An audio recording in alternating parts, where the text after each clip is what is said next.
Good afternoon. The meeting is now called to order for the Joint Finance and Community Development and Urban Planning Committee. This is the Community Development and Urban Planning Committee portion of the meeting. Today is Wednesday, April 24th. I am Councilmember Nathan Field, Vice Chair of the CD and UP Committee, and I will be chairing the Community Development and Urban Planning portion of the meeting this evening. At this time, I will call the roll for those members of the committee first. Maria Cabrera.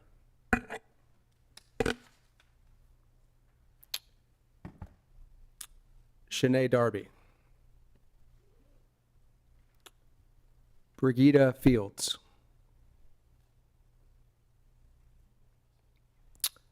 Yolanda McCoy.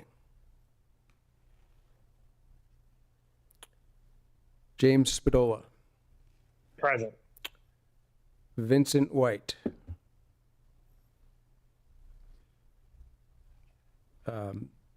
Ernest Trippy Congo. Here. Are there other members of the council present? Please state your names. Councilman Mills. Okay. All right, so for today's agenda, we will be going out of order, and we'll start with the last item on the agenda, Ordinance 24-019, an ordinance to approve the removal of a portion of West 16th Street located between Brinkle and Green Hill Avenues from the official city map. Is anyone here from the administration to speak to this legislation this evening?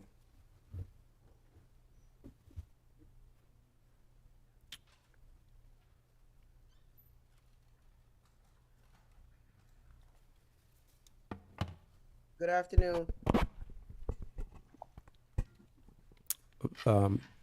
Let's read into the record that Councilwoman Fields is now in attendance. Can you please introduce yourself? Sure. Good afternoon. My name is Elliot Larkin. I'm the Deputy Director of Land Use with the Department of Land Use and Planning. I'm here tonight to present the results of Resolution 3-24, approved by the City Planning Commission on March 7th, 2024. The approved resolution recommends the proposed removal of a portion of West 26th Street located between Brinkle and Green Hill Avenues. In May of 2023, the City of Wilmington, together with the Wilmington Neighborhood Conservancy Land Bank, hereafter the Land Bank, and the Gibraltar Preservation Group, hereafter GPG, entered into a property conveyance agreement to transfer a portion of an unopened and unimproved section of the public right-of-way of West 16th Street from the City of Wilmington to GPG, and to transfer 25 Shout us out. and to transfer 2505 Pennsylvania Avenue from GPG to the Land Bank. The conveyance document, which is subsequently amended, agrees to remove a portion of the unopened paper street of West 16th Street, referred to by the agreement as the street bed parcel. Slide 2. WIT, and if you can please put the PowerPoint up.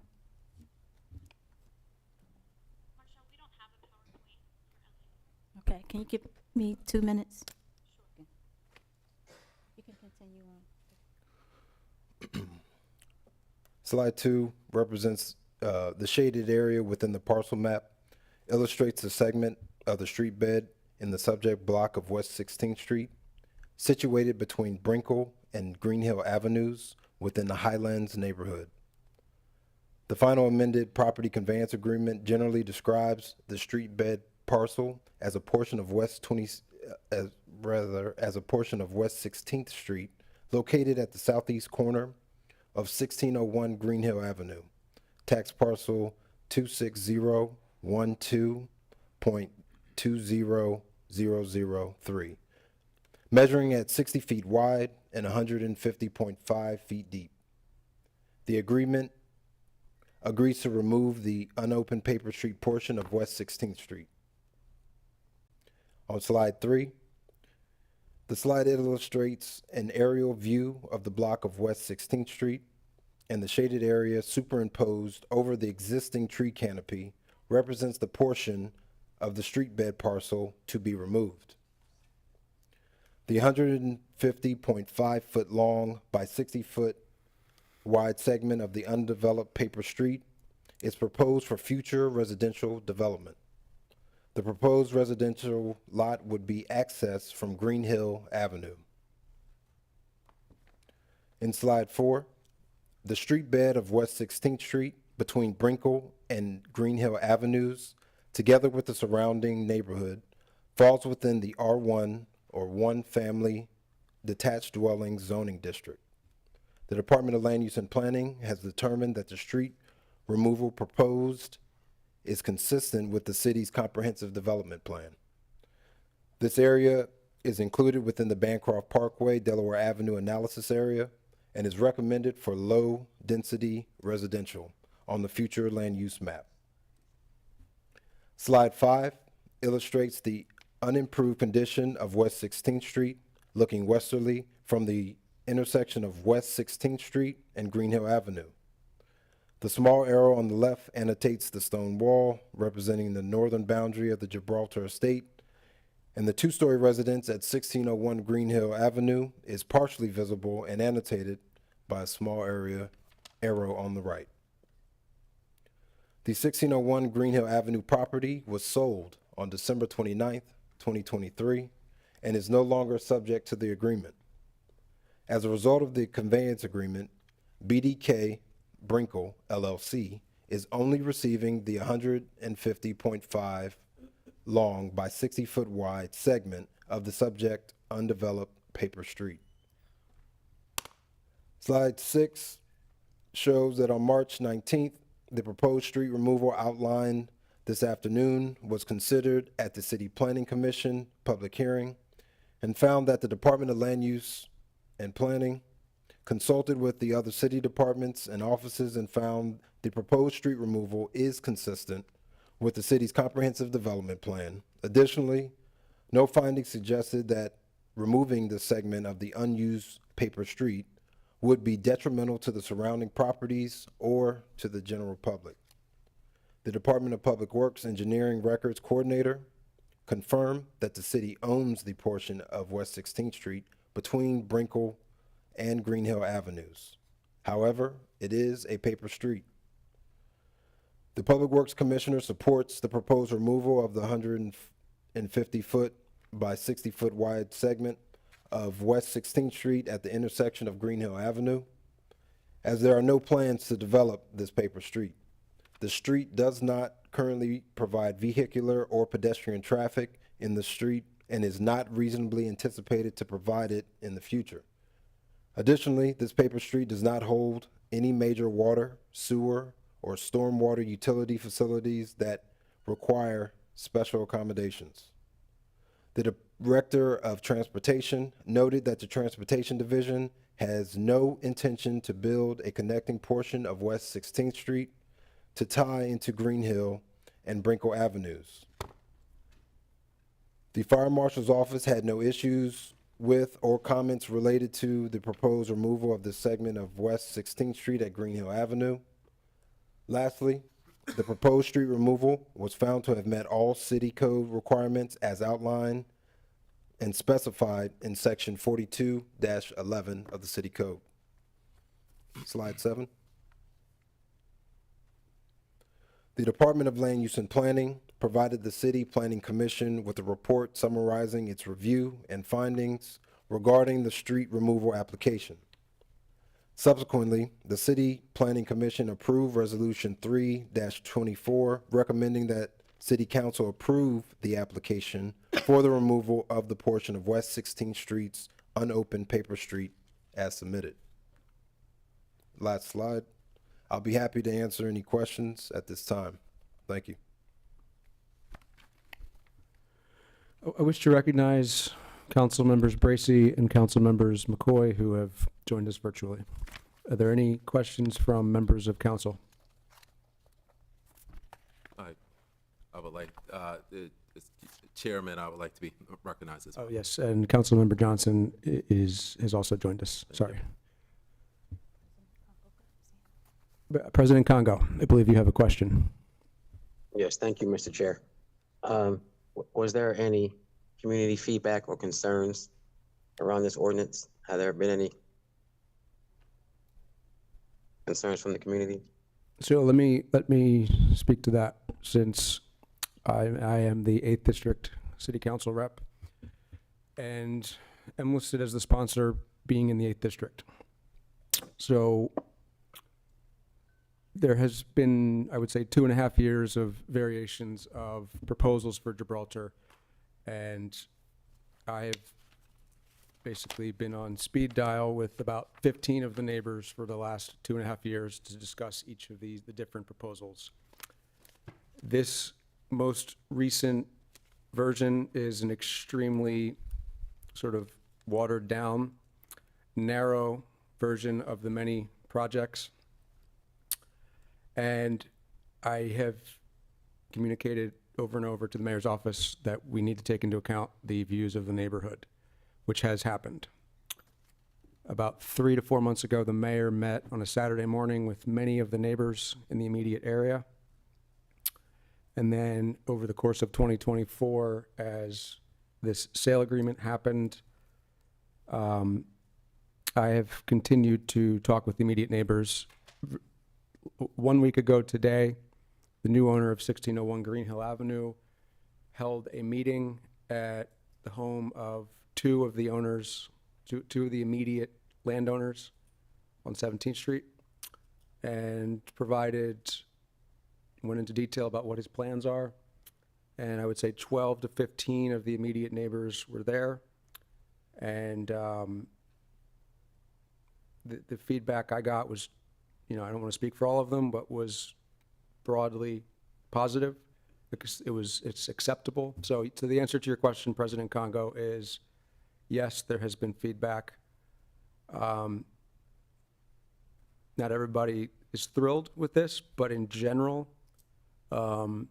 because of the outreach from the new owner of 1601 Green Hill, I believe that many, if not most, of the immediate neighbors are satisfied with the quality of what he is proposing to build, and the standards that he would adhere to. Great, thank you. Just a follow-up. Yes. What is the proposal? What's going to be built there? So the new owner, who now owns 1601 Green Hill Avenue, is going to build 2 homes on that lot, which is a large lot. And then if he receives the vacation, would build a 3rd home. So just 3 high-end homes that are, at the quality of the surrounding Highlands neighborhood. There would be absolutely nothing commercial taking place. And one of the questions that was directly asked to him was, is there any kind of tie-in to the Gibraltar property? And the answer is no. And in fact, he said he absolutely had no interest in that. So in a nutshell, 3 nice homes where there are currently 1 would be what is built here. Okay, all right, thank you. Are there any other questions from council members?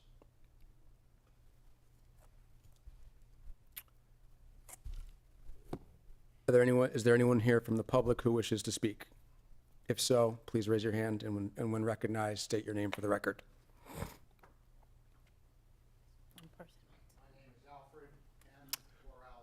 Would you mind coming up here to the stand?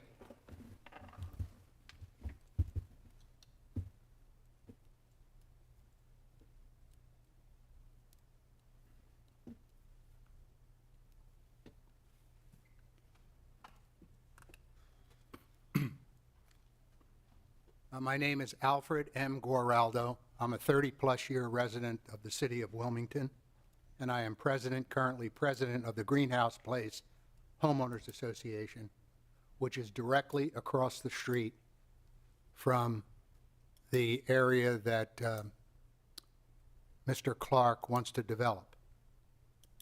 The homeowners association is opposed to the vacation. And the position that they've taken is 2 houses on the former Turner property is okay with them. But the 3rd house would be jammed in. And so they have taken the position after canvassing to oppose the vacation. This is not a Gibraltar issue. It has nothing to do with Gibraltar. I agree with Councilman Fields, and I thank him for his contribution in kind of herding the cats. So at that's what the homeowners association directly across the street has stated. Thank you. Do we have any other comments from members of the audience?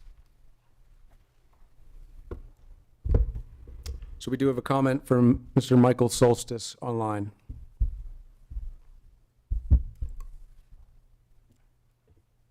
It's actually Susan Soltis. Susan Solstice. We're here together. I haven't heard anything about the exchange of money that's involved with this, our money. I believe that there is implicit in this that money is to be paid to the adjacent owner, or to that money is to be exchanged.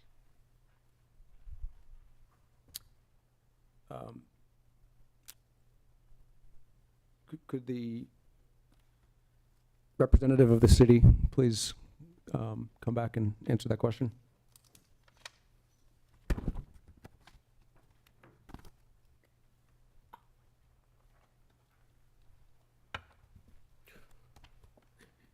We have no comments or dealings with the transaction.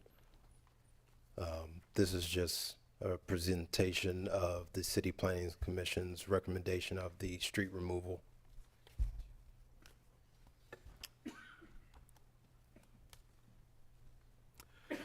I can answer that question after the other comments. I believe there's some other comments from the online. Maggie Messenger.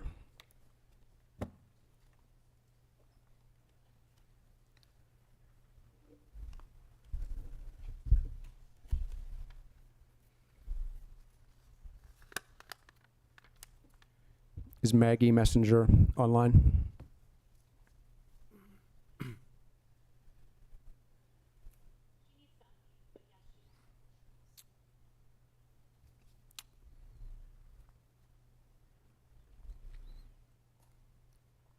Maggie Messenger, if you can hear this, could you please unmute?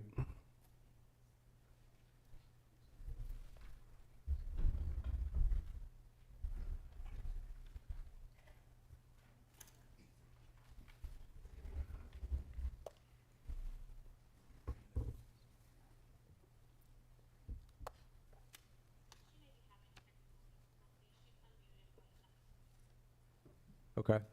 So to answer the question, the previous question from Mrs. Solstice, the city did sign a contract, and it's been a matter of public record. It was distributed to all members of city council. I distributed it within 10 minutes of receiving it to all of the immediate neighbors who live in the vicinity. And so it does spell out in, I believe, paragraph 8,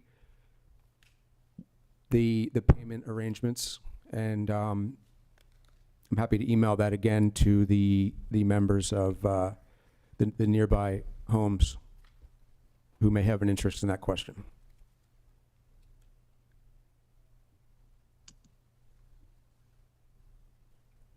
Is Maggie Messenger still online?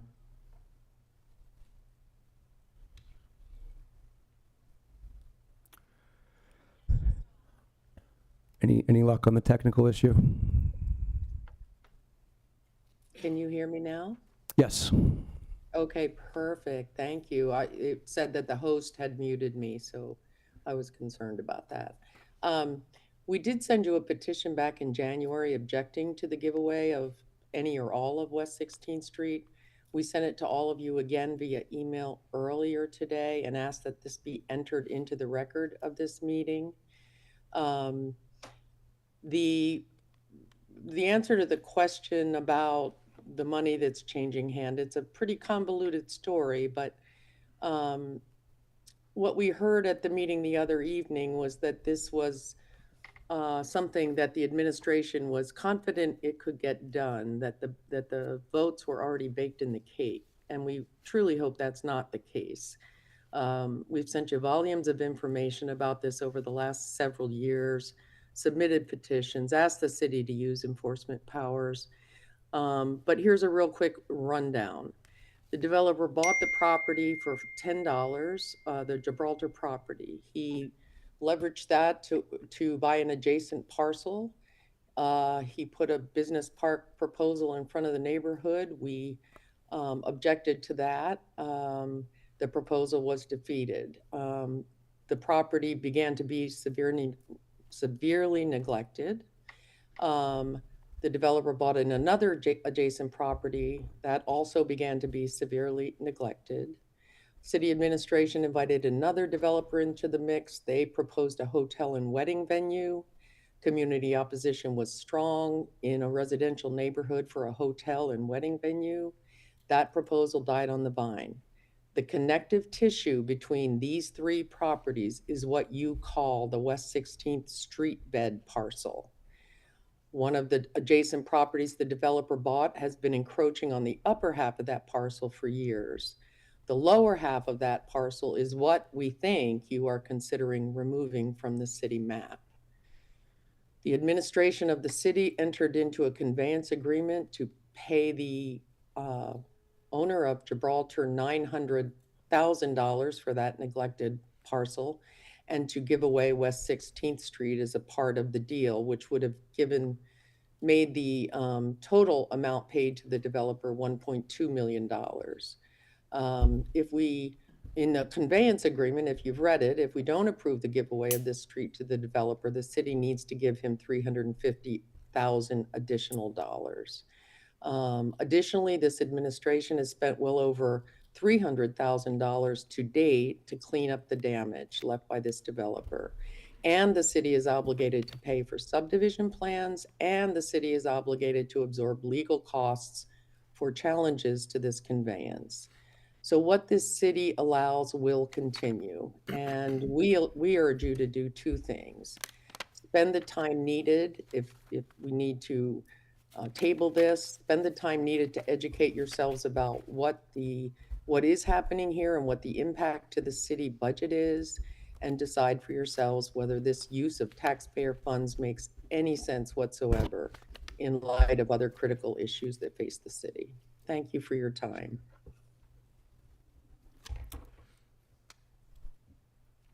Sir Michael Solstice.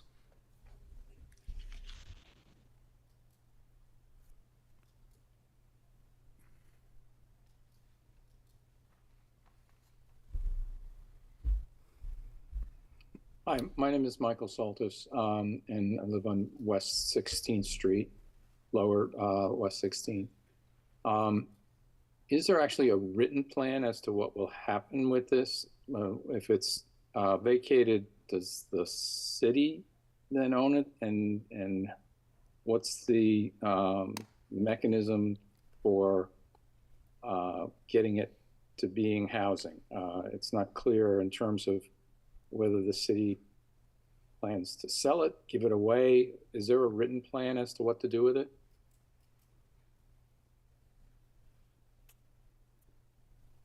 So I will answer that question as soon as we know that there's no other questions or comments from the audience. Any other questions? No. So let me answer a series of questions that were raised. So regarding the petition was submitted, and we can enter that into the record, but I would mention that the petition is from July of 2023, and there are a lot of names on that list, and I would say that accurately reflected the will of the neighborhood in July 2023, but I know that probably at least half of those names aren't on that list anymore, and because I've talked to them in the last several months and several of them today. So, but we can absolutely put that in the record, and I think that petition was very helpful in showing the city the will of the neighborhood. Again, the contract was distributed within minutes of city council receiving it, and I know that every immediate neighbor that I talked to read it, and I discussed it with them, so there isn't anything being hidden.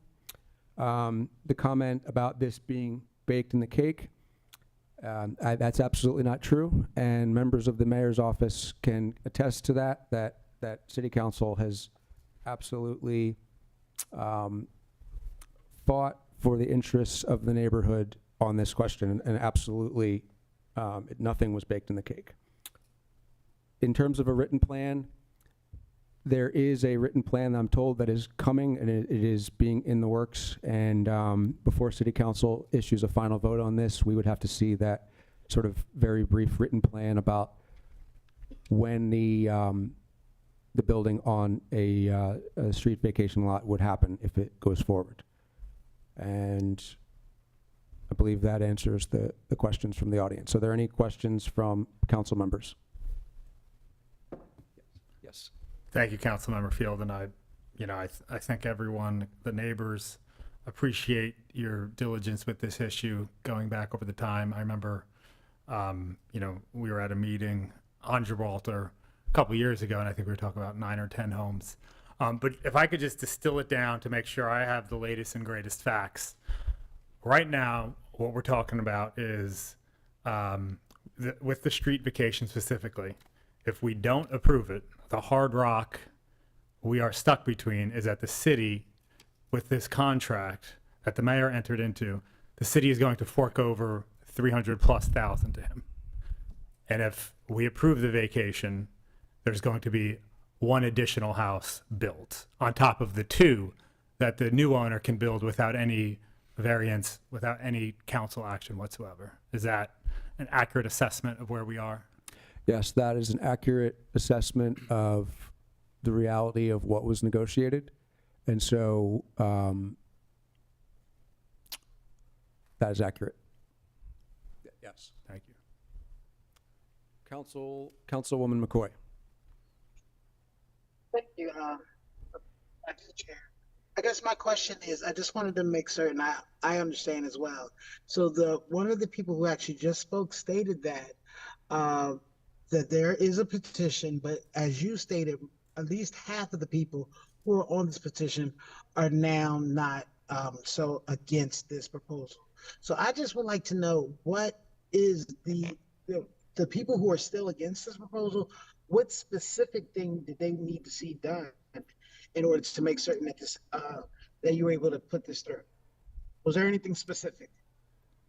Yes. So, and again, to mention the petition, it is from July of 2023, and it reflects the will of the neighborhood in July of 2023. A couple people on that petition immediately contacted me right afterwards and expressed that they were ambivalent about that. So it is out there, and we can enter that into the record because it shows the neighborhood's strong concern for 3 things: who is going to build there, what is going to be built there, and assurances that it would be at the Highland standard. And because of that pressure, a series of meetings, and including last Wednesday with Rick Clark and the neighbors, including all of the ones that have commented tonight. As Councilman Spadola mentioned, it would be, there's one old home there now that has no one's been living there for almost a decade. That's 1601 Green Hill. The owner of it will almost certainly tear that down and build 2 nice homes in its spot. And if they get the street vacation, they would add a 3rd home. And if that other, so basically does that answer your question? Okay, so is it the 3rd home that they're actually opposed to? That's what we heard from one member here tonight. Yes, the 3rd home. Oh, okay. All right, thank you for clearing that up for me. Councilman Johnson. Similar to the sentiments of Councilman Spadola, I certainly commend your work on this issue. Councilman Field for keeping us abreast of what's going on. As Councilman Spadola said, this has been an ongoing issue for a long time. And as I'm somewhat, aware of what's going on, I don't live far from there. I just think we need a path forward, and I appreciate the negotiation that's occurred. We certainly need more housing and good housing in the city, which is a problem, especially even in the 8th District. I think last time we looked, I don't believe there's much available stock, as in the case in many parts of the city. So, I look forward to the written plan. I defer to Councilman Field in terms of deference of what's going on in his district, and I appreciate your work. You can't please everybody in this job, unfortunately. So, you just can't. So I understand there's concerns to some neighbors. But again, we hope we can allay those concerns as we move forward as a city. Thank you. President Congo. Yes, thank you, Mr. Chair. Just for my own clarity, how much did the developer pay for the land? I'm told nothing, but I don't know for sure, because also when you go to the recorder of deeds, sometimes it doesn't tell you the exact amount that someone's paid. It says $10. So I personally don't know. I'm told that they were given possession of Gibraltar, but they certainly paid for the side properties that they purchased market price, because those were purchased from other property owners. I guess I'm trying to understand why the city would have to pay the developer $300,000 plus if this isn't, if this doesn't go through. Is Can that anyone explain that? sorry. Do you have an answer? Can you speak for the city on that one? Yes, so the details of the transaction between GPG and BDK are detailed in the conveyance agreement.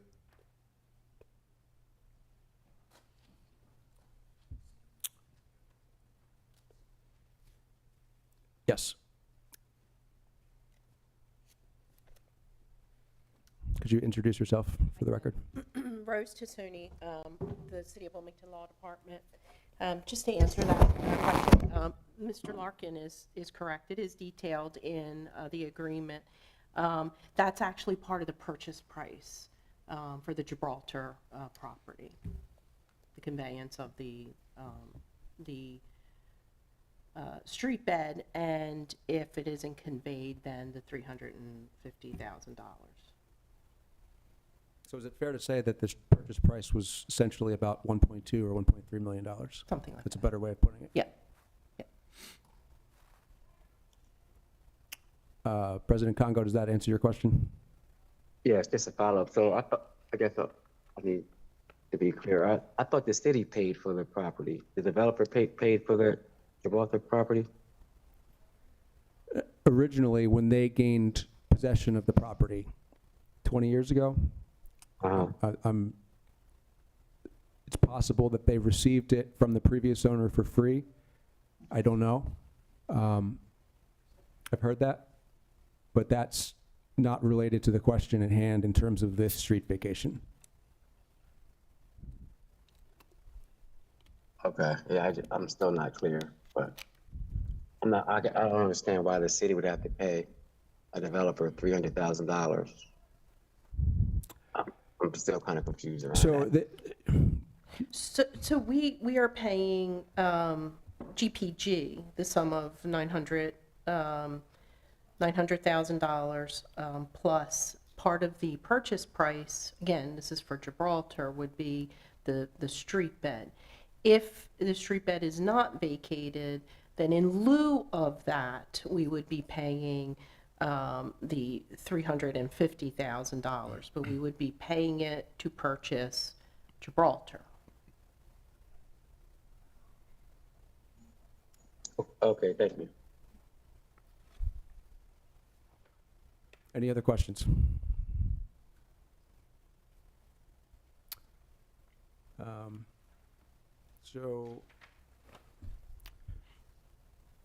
So I will close with. I'm sorry, I was trying to, Oh. I'm sorry, I was trying to raise my hand. Yes. Okay, I'm sorry. I think my final question was then, because you made me aware that the displeasure of the community is now more so about adding an additional home. I think I was just trying to figure out like how much of a variance it needs to be granted in order to add that if if they have to come back to the community, because the community could say no. Like, so I'm just trying to figure out like why with that much space, why aren't you able to build 3 houses? I can speak to the building of a third home. So that zoning district is R1, and that means for the existing property at 1601 Green Hill Avenue and as proposed, the street bed parcel, they would only be allowed to build as a matter of right one detached family dwelling. One family detached dwelling.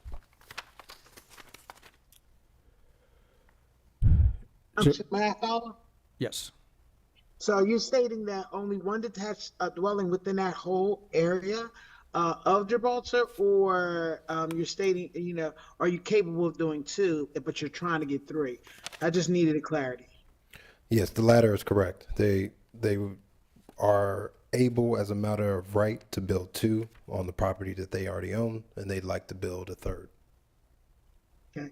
Did we, my last follow-up is, did the developers actually define like a hardship if they're incapable of building a 3rd?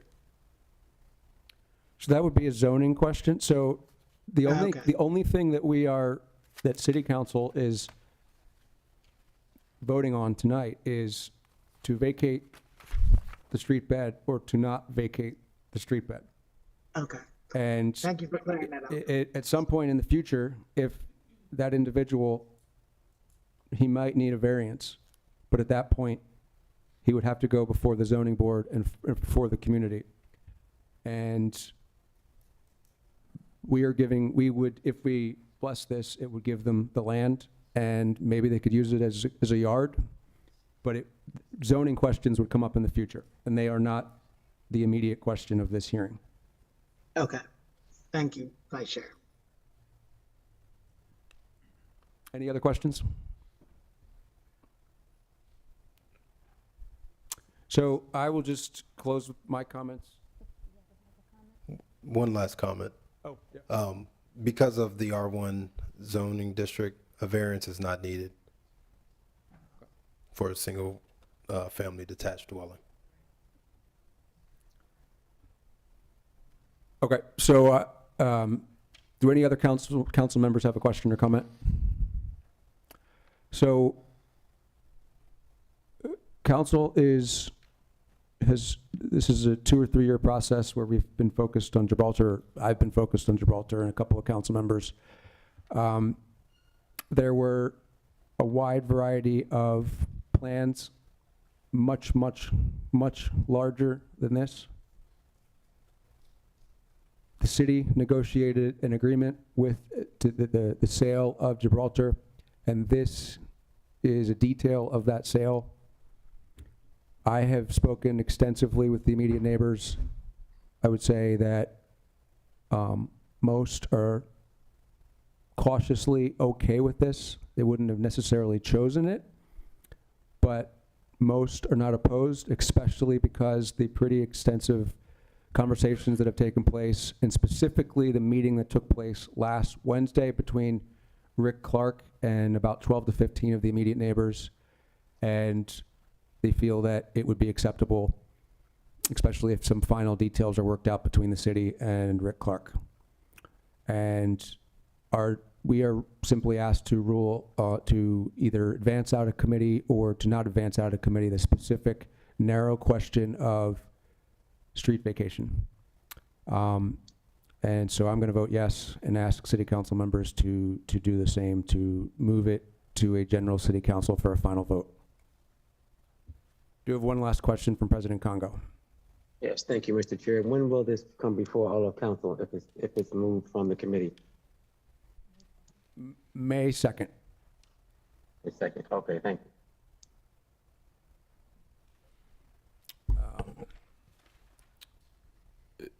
Is there a motion, Chairman? Is there a motion to move this committee out of this ordinance out of the committee?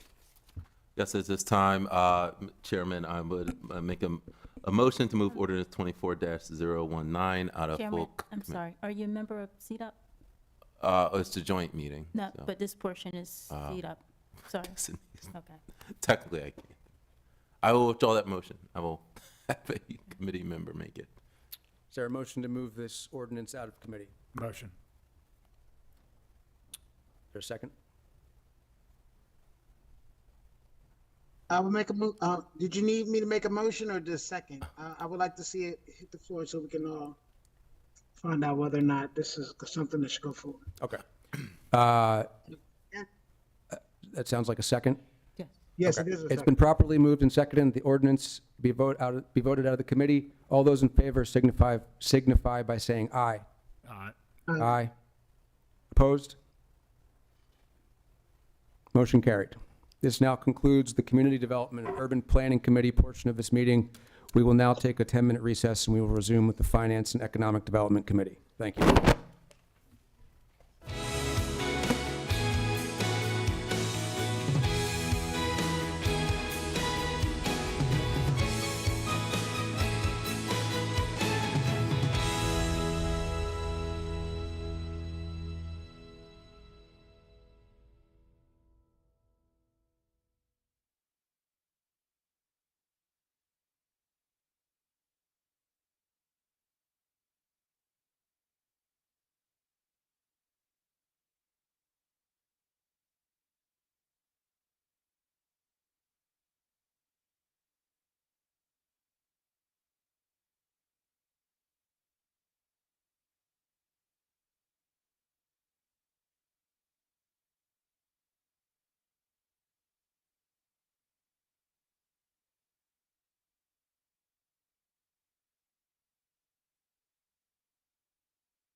Good evening, Wilmington.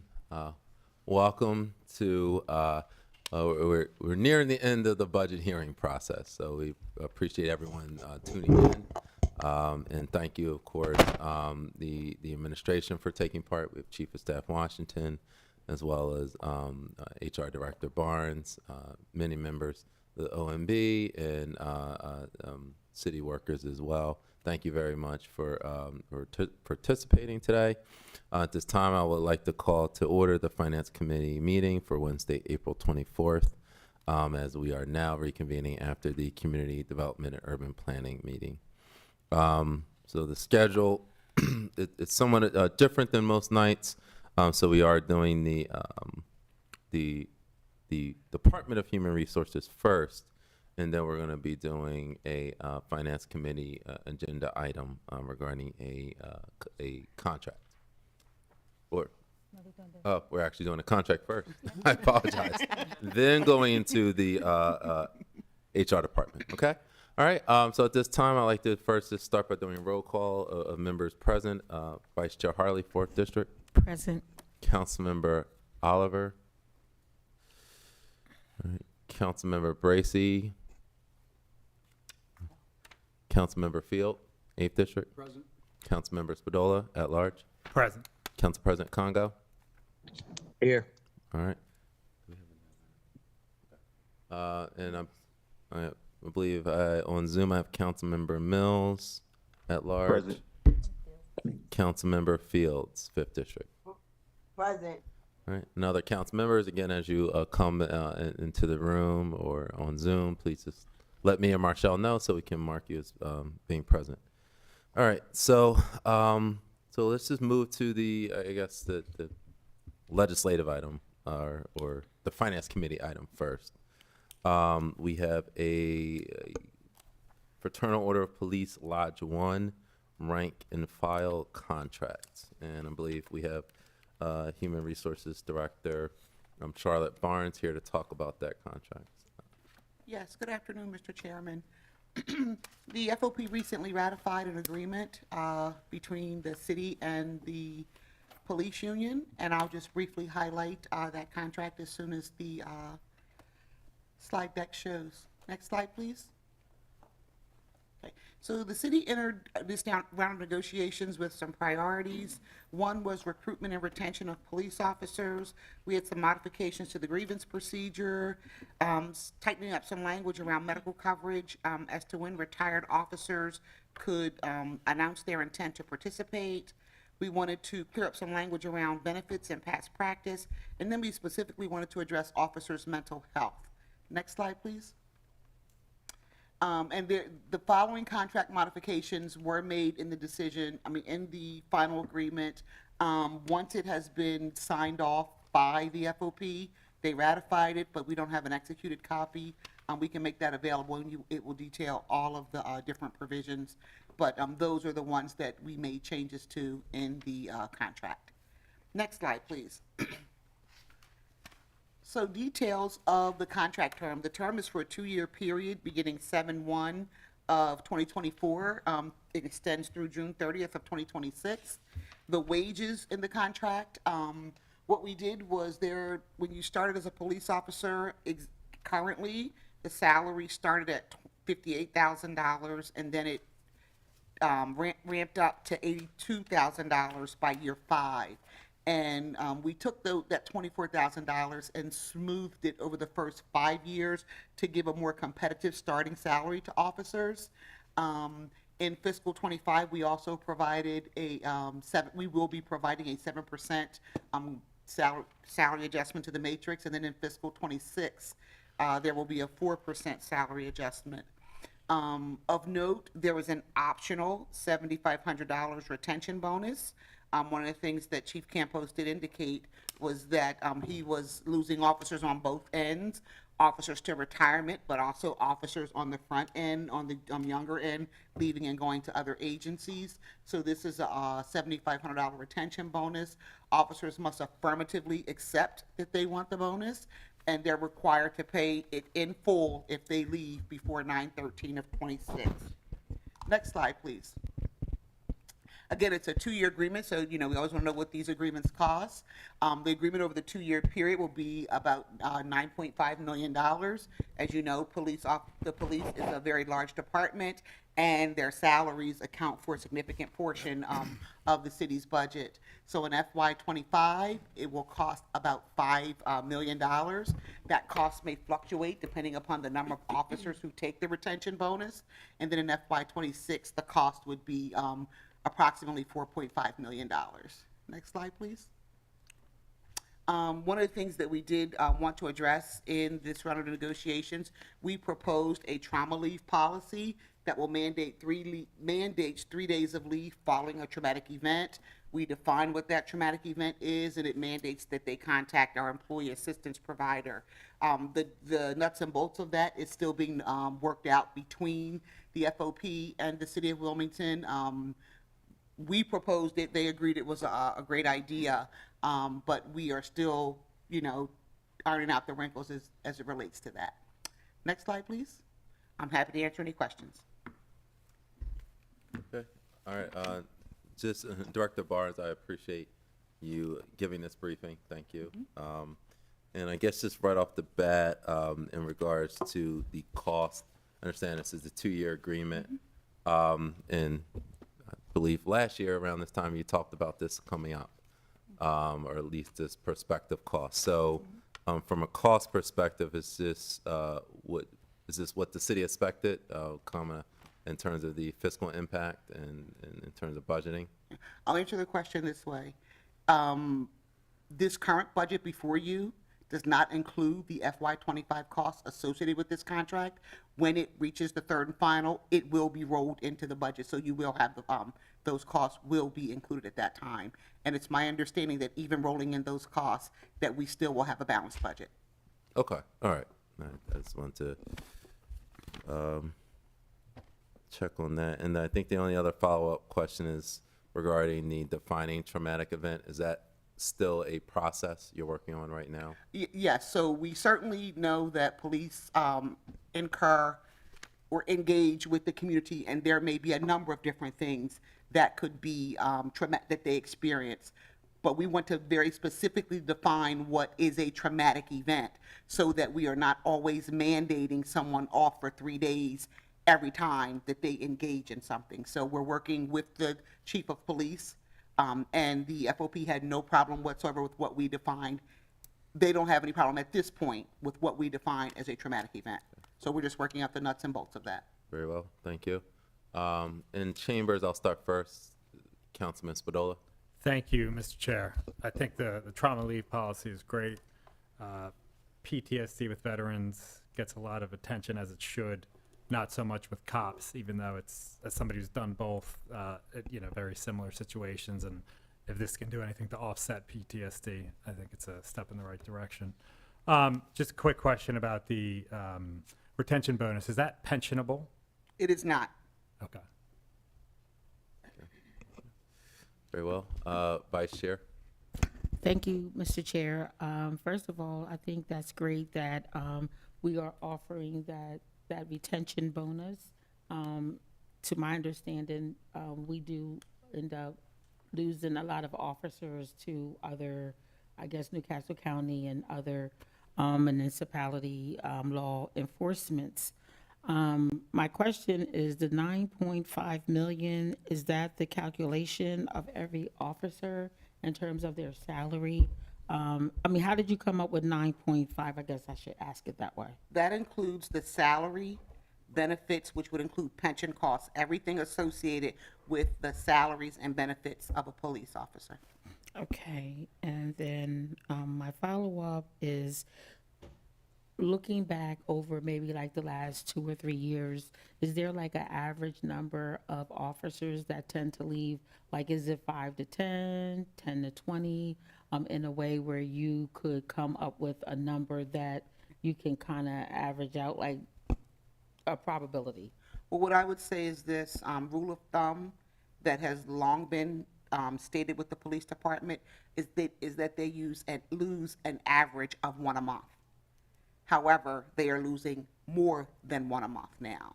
So you would lose them to retirement. Sometimes officers would go to another agency.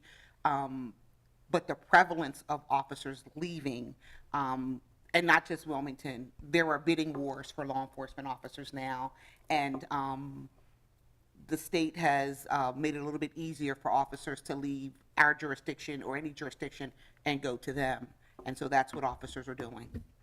Okay, and my last follow-up. Yes, please.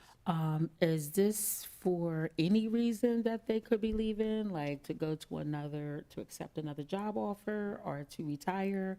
Or is this for a specific reason? Or are you speaking about the retention bonus? Yes. The retention bonus is for whoever chooses to opt in and take the bonus. There are very limited circumstances that they would not have to repay that. Obviously, if someone, unfortunately dies, we would not ask the family to repay that retention bonus. If they are disability medically separated, then we would not have them repay. There's limited legal reasons why you would not have them repay the retention bonus. Otherwise, you will need to repay that in full if you leave before the 2 years. Okay, and when this starts, when? The retention bonus, we anticipate remitting that payment on September 13th of 2024. They must remain actively employed through September 13th of 2026. Awesome. And again, I think that's a great incentive. Thank you. Thank you, Mr. Chair. Thank you. I would like to recognize Councilmember Bracy and Councilmember McCoy. Have you noted? And I believe we have Council President Congo on Zoom. Yes, thank you, Mr. Chair. Just a couple of questions for HR. During those negotiations, was it discussed why we're losing so many officers to other agencies? And then as a follow, just another question. Were there ever negotiations about a physical, like the officers maintaining a physical standard of them being, healthy and in shape? Has that ever been discussed? I know it has been in the past. Was that a part of these negotiations? There was not a proposal in these negotiations around the maintenance of physical fitness requirements for officers. However, I do want to note that it is required that they have a fitness for duty exam during the spring of every year. So this is the season that they will be getting their fitness for duty exams. In reference to your first question as to why officers leave, it is for a variety of reasons why they go to other agencies. It could be a number of different reasons. Some leave to go to the federal level, and some are just going from agency where they could potentially make more money. Some are leaving and have expressed that they are leaving because they didn't want to submit to the residency requirement. So there's a variety of reasons why officers leave and have left. Okay, thank you. Okay, all right. Thank you. Councilmember Fields. Yes, thank you, Mr. Chair. I just had a question. Is 2 years the norm, or is that the standard to for this type of policy? You mean for negotiating a labor agreement? For them staying, I'm sorry, I kind of came in late, but what is it called? The retention. For the retention bonus. Yes, for the retention. Well, we could not have a bonus that extended beyond the contract. So since the contract is for 2 years, we wanted to make sure we kept them for the entirety of the contract. So if we negotiated a longer contract, there is a possibility that we could have negotiated a retention bonus that matched the period of the contract. But you certainly cannot have the bonus outside of the walls of the contract. Follow-up question. Yes, please. So say if, okay, they didn't take the retention bonus, however, they decide to leave us and go to the state or the county, does the state or the county have to pay us for their training? Like, is there anything stating that, if they're coming from Wilmington and they're going to Newcastle or wherever, Is there anything stating that they have to pay us for the training that they received in the first year or so? There is policies and or legislation in the works that would require that. I will tell you that if you say they have to stay for 3 years, they will stay 3 years and then go after the 3 years. You know, because an agency's not going to want to, well, it depends. You know, the cost of paying for training is certainly less than the cost of, you know, having a class and recruiting an officer. So it just depends. We are just in a very unique time as it relates to attracting and retaining officers. I will tell you that the very first HR conference I went to 10 years ago talked about attracting and retaining officers. It is now caught up with Delaware. So our issues with attracting and retaining are not unique. I think sometimes we have additional barriers that make it a little bit more unique for us. But as you can tell, if you probably heard what the county exec recently did right after our contract was negotiated, and they had finished negotiating their contract. And there was a proposal to increase the salaries of the officers and provide some additional money. So there are bidding wars as it relates to attracting and retaining police officers. Thank you. Now I'm going to turn it to public comment first. Okay. Seeing none, I'll turn it back to council for any final comments or questions. Vice Chair Harley. Yes, thank you, Mr. Chair. One of the points under city's negotiation priorities, I see officers' mental health. And when I think about mental health, you have under trauma leave pending. Is that dot connected with the mandates, contact with EAP? Yeah, the pending trauma leave policy was our effort to address our priority of officers' mental health. So that trauma leave policy will address that. Okay, and that is not normally covered under like health benefits? No. So the trauma leave policy is basically mandating that after an officer experiences a traumatic event, and there's very specific instances that we are defining as traumatic events, they are mandated to be off for 3 days and to contact EAP. That is the policy that we are rolling out. You'll hear during our budget presentation the robust mental health benefits that we have for all employees, but this trauma leave policy is specific at this point to law enforcement officers, given the what they experience on a day-to-day basis. Okay, all right, I get it. I totally get it now. It's the mandate part. That's different. Absolutely. Well, Right, got it. So, Go ahead. So there was nothing that required an officer to be off after they experience a traumatic event. We are saying we invest in you, we appreciate you, we know that what you do on a day-to-day basis has you seeing things that the average person wouldn't want to see in a lifetime. And so to think that someone can experience that and get up the next day and come to work and do it all over again, so we are working with them to define those very specific instances that would be identified as a traumatic event. And then if they experience that, they will be required to be off. So you wouldn't be able to say, oh no, chief, I'm good, I'm okay. You're going to be required to be off and required to engage with mental health professionals. I think that's a great upgrade. And they don't have to use their leave. So they don't have to worry about, okay, well, you're making me be off and you're making me stay off and I have to use my sick or vacation. This trauma leave is not use of your sick or vacation. It is a trauma leave policy. That's great. I think it's a great upgrade. And the reason why I say that is because I feel as though we need our officers to be at their 100% best self.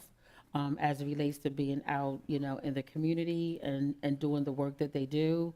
And so self-care, is very, very important. And so upgrading this as a priority, I think that is great. It really is, because you can't when you think about that, like you said, sometimes, everyone is different and they think they can handle things. They think they can handle some of the traumatic things that happen in the community. But with this in place, it's pretty much making sure that they take care of themselves. And I think it's a great upgrade. Thank you. Thank you.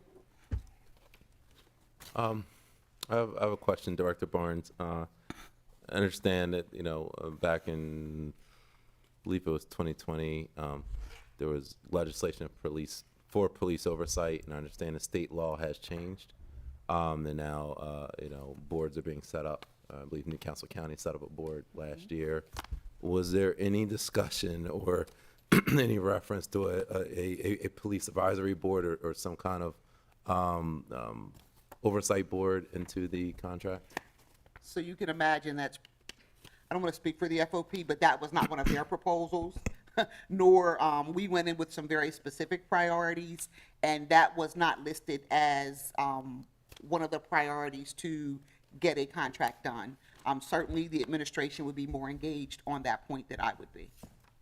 Okay, so this contract does not have it in there. This contract does not have that in there, no. From your understanding, does Newcastle County have it in their contract? I'm not aware. Okay. I'm not aware. I have no further questions. Okay, all right. Thank you very much, Director Barnes, for providing that comprehensive overview. We appreciate you presenting this contract, and obviously any follow-up information, please provide to Ms. Bass Knight, as well as many council members may have questions as this goes through. And just to verify, so this has already been voted on by the FOP? Has this contract been The voted on? contract has been ratified by the FOP. It has been submitted to them for their signature. We have not received it back as of yet, but it's adopted, and as soon as I get an executed copy, and schedule a signing ceremony, which will definitely be done in advance of 7/1. Okay, all right. Thank you very much, Director Barnes.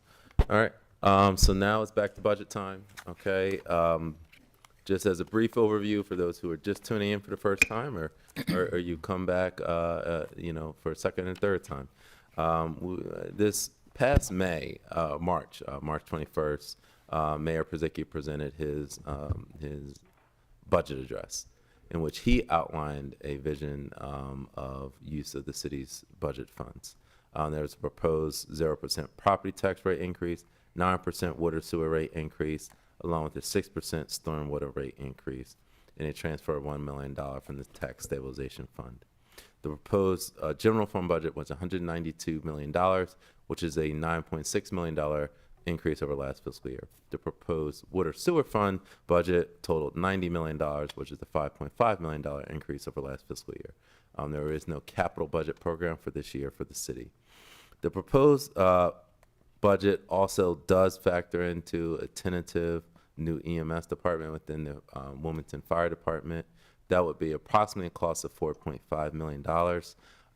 This is, again, tentative is the key word.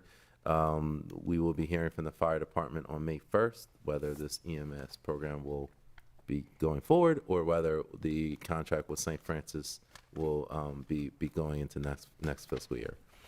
So now that the mayor provided his vision, it is the council's time and our responsibility to vet the budget, city budget, line by line, department by department. And that's what we've been doing over the past few weeks. Our council's duty is to get a full picture of the city's finances, as well as working with the administration on compromise so that we can find the best way to move the city forward. By charter, council must adopt a balanced budget at least 30 days before the end of the fiscal year. And the beginning of fiscal year is July 30th. Council has already shared our vision during these proceedings and during our session, in which we look to, of course, continue to strengthen our public safety, double down on neighborhood stabilization, including investment in a Wilmington Land Bank, and also investing in home owner repair programs, and also making sure to improve our parks and education and youth services in the city. Before I turn it over to OMB, just wanted to go over a few housekeeping rules. So first, internally for council, as always, we're going to do the preset questions first, and then we'll make sure we get through that material. And then, of course, raise your hand either in person or on Zoom if you have a question. As always, we are very time limited for budget constraints, due to time constraints. So please make sure to write down your question if you have it, make a note to yourself, and we can circle back. and as well as the public. Again, we are, as always, public comment will be limited to 3 minutes for these proceedings, and any public comment should be directed to the chair. At this point, really, I just, there's also a lot of information. I think HR department is always one of the vast departments in the city. It's pretty comprehensive, so I appreciate you, Director Barnes, being here. So I believe first we'll have Mr. George Hayford from OMB to give the fiscal overview, and then it is your time, Director Barnes, if you could introduce your team as well, and then we'll go into the overview and then the questions. Thank you, Mr. Okay, Chair. Mr. Hayford. Good afternoon, Chairman Johnson, President Kungu, and honorable members of City Council. This afternoon, I would like to present the FY 2025 proposed budget for the Human Resources Department on behalf of the Office of Management and Budget. Next slide, please.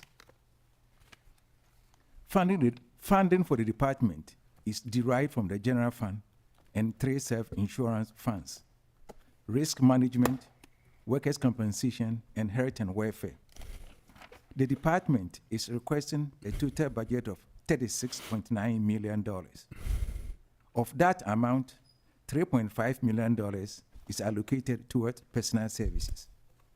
$6.8 million is allocated towards MS&E, and $26.5 million is allocated towards the self-insurance account groups, which includes the city's medical cost. Next slide, please.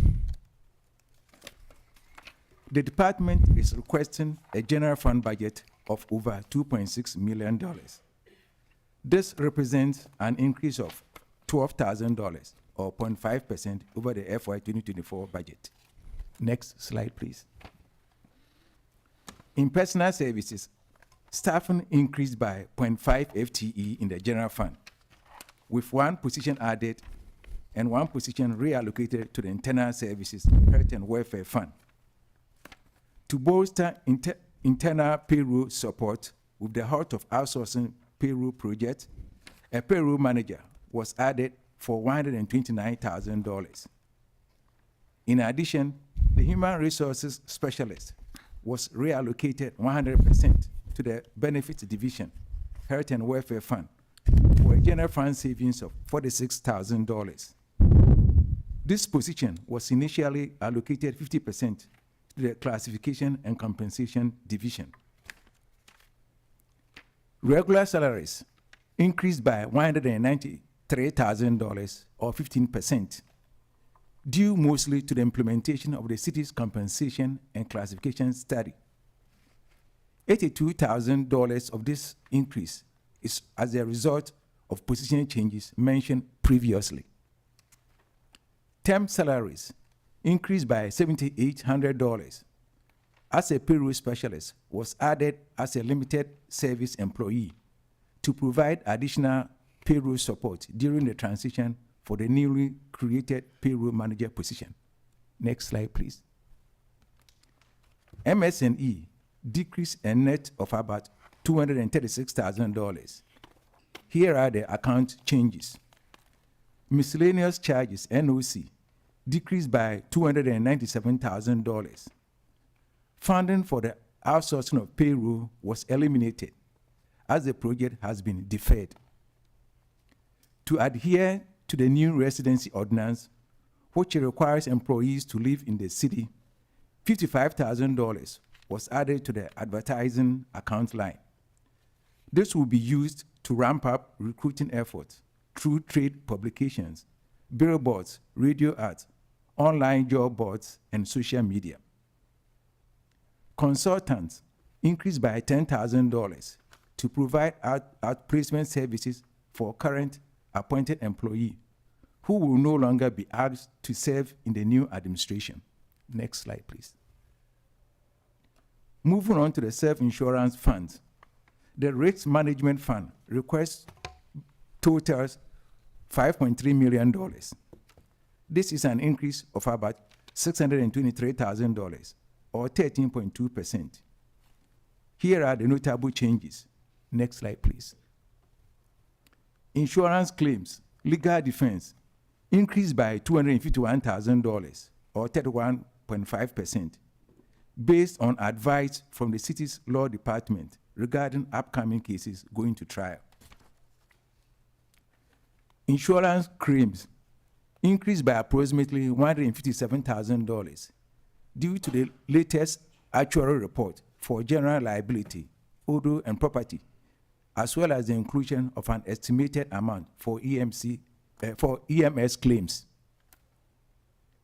The city's fire insurance coverage has increased by $108,000 or 26.3% due to premium increases for city properties.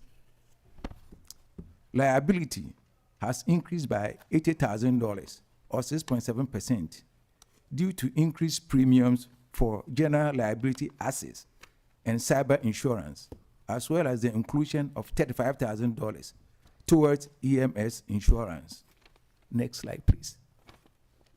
Moving on to the Workers' Compensation Fund. The Workers' Compensation Fund request is $6.1 million. This is an increase of $648,000 or 11.8%. Here are the notable changes. Next slide, please. Based on the actuarial study by USI for medical expenses, indemnity payments, rehabilitation costs, and other workers' compensation costs, self-insurance costs increased by $602,000. An estimate of $90,000 is included in the total budget increase for the new EMT positions. The professional fees medical account line increased by $23,000 due to increased costs for drug screening, medical treatment, fitness for duty examinations, employer medical examinations, and medical equipment. Next slide, please. Moving on to the Health and Welfare Fund. The Health and Welfare Fund request is $22.8 million, basically unchanged from FY 2024 budget. Next slide, please. In personal services, the Human Resources Specialist was reallocated 100% to the Health and Welfare Fund. This position was previously allocated 50% to the General Fund within the Classification and Compensation Division. Self-insurance costs decreased by a net $59,000. Medical costs decreased by $783,000 due to the implementation of various cost savings measures, including spousal coordination. However, this was offset by a $721,000 increase in prescription costs. This concludes my presentation. I return the floor back to the chair. Thank you. All right. Thank you very much, Mr. Hayford. Any questions for OMB from council? All right. I appreciate your coverage. I know there was a lot of information there, probably more than most departments. So I know we do have questions to ask about all those funding changes, the various account lines. So I appreciate your work, OMB. All right, so now the floor is yours, Director Barnes. You can introduce your team, and then we'll dive into the questions. Okay. As is our custom, I have a few opening remarks. Good afternoon, President Congo, Chairman Johnson, honorable members of council assembled here and virtually this afternoon, as well as council staff. Thank you for the opportunity to present the fiscal 25 proposed budget for the Department of Human Resources for your consideration. It is indeed my privilege and honor to serve the city as the Director of Human Resources, and I'm excited about the various initiatives underway across just about every division in the department. Each day, staff comes to work ready to tackle the tough issues we confront in an organization of our size and complexity. We are diligently working to make the forward progress necessary to be a best-in-its-class HR department. The world of HR is rapidly changing, and the department must be prepared and equipped to meet the city's need to attract and retain a high-quality workforce to meet the needs of the citizens we serve, as well as ensure a productive work environment for city employees. To that end, in addition to myself, every manager or division director in the department has a professional HR certification. 4 other individuals are also certified HR professionals, and another 2 are preparing for an upcoming certification exam. Professional designations and the associated continuing education required to maintain them signifies expertise, competence, and mastery of the core components of HR. It also demonstrates our commitment to not only offer our best, but to be the best. The department will be busy in fiscal '25 with the priorities listed in the budget book. However, concentrated focus will be in the areas of learning and development, employee wellness, and risk mitigation. Learning and development initiatives provide a wide range of benefits for the city, particularly in the area of improved service delivery.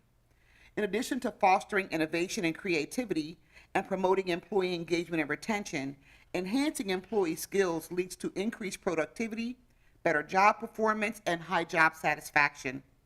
It is important for the city to have a skilled and adaptable workforce capable of meeting evolving challenges and opportunities. We intend to build upon our newly formed partnership with Wilmington University to upskill our workforce to meet the needs of the citizens we serve. Learning and development initiatives not only enhance individual and organizational performance, but also contribute significantly to risk mitigation and risk management and mitigation strategies through increased training opportunities that build competency, enhance compliance, promote awareness, improve decision-making, increased adaptability, and fosters a culture of safety. The city can reduce the likelihood of accidents, errors, and legal liabilities. Turning to employee wellness, a source of pride for the department is the award-winning initiatives that have been implemented in the area of employee wellness. This has been a driving force in stabilizing healthcare costs, and while that has been an area of focus, we have been equally focused on expanding benefit offerings to the workforce. The employee benefits team has prioritized promoting preventive screenings, advocating for healthy lifestyle choices, and enhancing chronic condition management while promoting a culture of health that meets the people where they are. Additionally, incentive programs and engagement initiatives are utilized to promote a holistic approach to employee well-being, fostering a culture of health. Flagship events like our Fall Fest and March Madness are to bring fun and encourage our folks to think about their health and wellness in a more engaging manner. Before delving into the questions, I would like to take this opportunity to recognize the Human Resources Management team. They are Taylor West Esquire, Deputy Director of Human Resources, Bruno Battaglia, Occupational Health and Safety Program Manager, Stephen Dexter, Director of Class and Compensation, James Robb, who is our Risk Manager, Tori Roth, who is our Director of Employee Benefits, and Wendy Stanford, who is the Director of Employment Services. I owe a debt of gratitude to them, along with the rest of the hardworking employees of the department who are assembled here today, as well as virtually. With your permission, we'll begin with the written council questions. Okay, all right. Thank you very much for the overview, Director. Let's jump right into it. We'll start, we'll break it down into groups. Okay. So we'll start with more citywide, and then we'll dovetail into the different various departments. So if you can go to question 1, which has to do with a new rule that was, I guess, is implemented or promulgated about 24 hours ago. Was reading about this myself, trying to figure out how this would affect government and local businesses. We have the Biden-Harris overtime rule, which would change this salary threshold for overtime in a nutshell, for those who may not know about it. So how would that specifically affect the city and the white-collar workers that work for the city? Okay. Stephen Dexter, our Director of Class and Comp, will address this issue. Okay. Good afternoon, President Congo, Chairman Johnson, and honorable city council members and council staff. This, as you noted, came out yesterday, and so it does indicate minimal impact to the city's workforce. In total, about 7 employees. We have that broken down for you on the chart on the screen, and so again, minimal impact, and that's a 2-stage process. And so the first increase is July 1, 2024. Second increase is January 1st, 2025, only impacting those 7 people. Okay, so it's minimal impact then for the city? That's correct. Okay, all right. All right, well, thank you very much, Mr. Dexter. To sit tight, we may have questions as we move along, so sure. So thank you. And I know that was a kind of a rushed question due to the change in the law, but thank you for staying on top of this.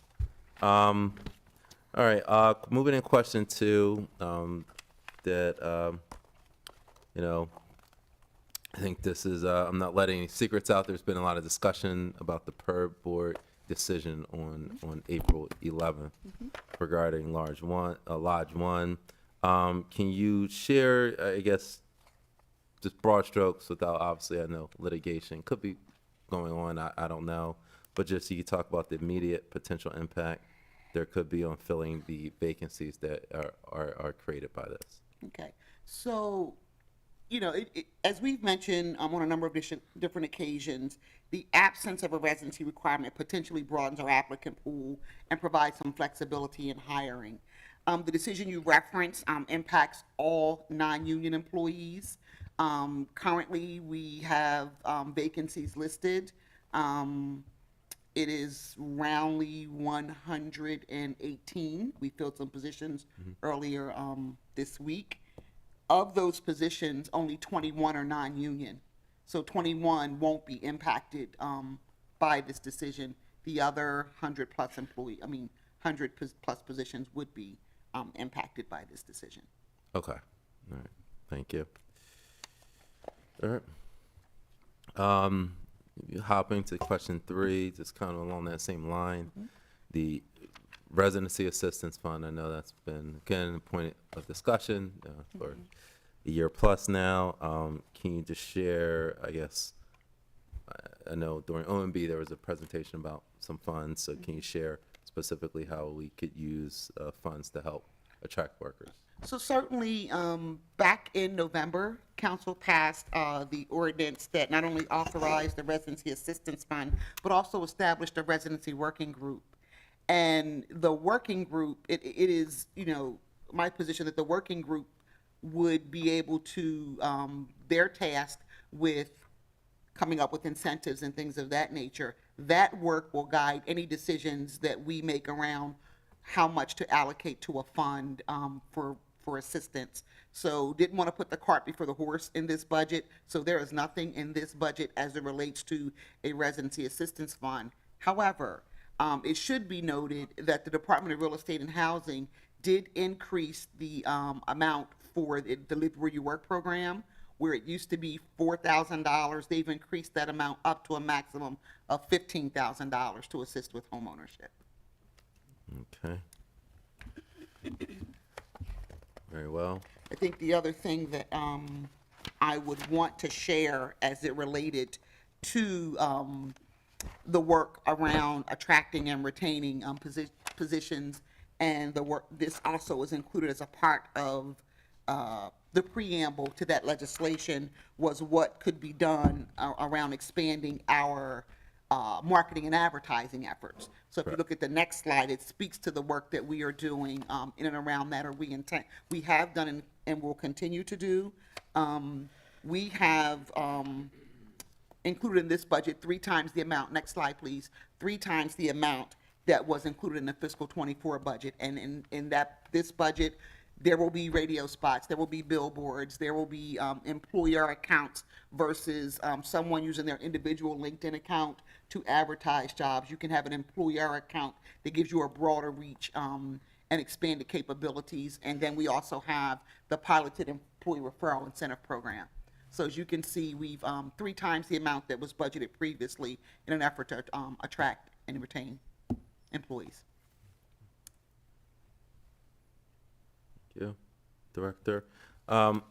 Jumping to question 4, if we could talk about whether the city will be participating in the state, I guess the relatively new state paid worker leave program. And so the paid family and medical leave insurance program was enacted into law by the General Assembly. And so as with every law, the Department of Human Resources and the city intends to comply. We have opted to create our own private plan. And so employees will be eligible to start receiving payment under that plan beginning in January 1st of 2026. When we weighed the pros and cons of the private plan versus opting into the state plan, we found that the private plan will minimize budgetary impact for the city, as well as providing greater benefits to our employees than they would receive under the state's plan. And just to clarify, I always like when there's terms used that the public may not understand, what in the nutshell is the state paid worker leave? Like, who does it apply to? So this applies to, separate from the state of Delaware as an employer, this legislation applies to employers in the state of Delaware who have more than 10 employees. And so essentially what this does, it provides 3 types of leave. So you have your paid parental leave, the paid leave for an employee's medical condition, and then paid family caregiving leave. The program under the state would require, would entitle employees who qualify for the leave. So the qualifications mirror those required by FMLA, the federal law. Those employees who qualify for leave would be entitled to up to 80% of their weekly earnings with a cap of $900. It would require, again, under the state's plan, an employer contribution based on each individual's pay. Okay, all right. Thank you for that brief overview. I just wanted to make sure to make it clear for the public. Thank you. Moving on to question 5. Could you talk about the impact, obviously mental health, as we just talked about with the FOP contract is important. So outside of the FOP context, what investments are there for general employee mental health?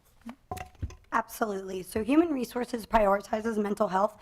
So we offer extensive medical coverage compliant with the Mental Health Parity and Addiction Equity Act.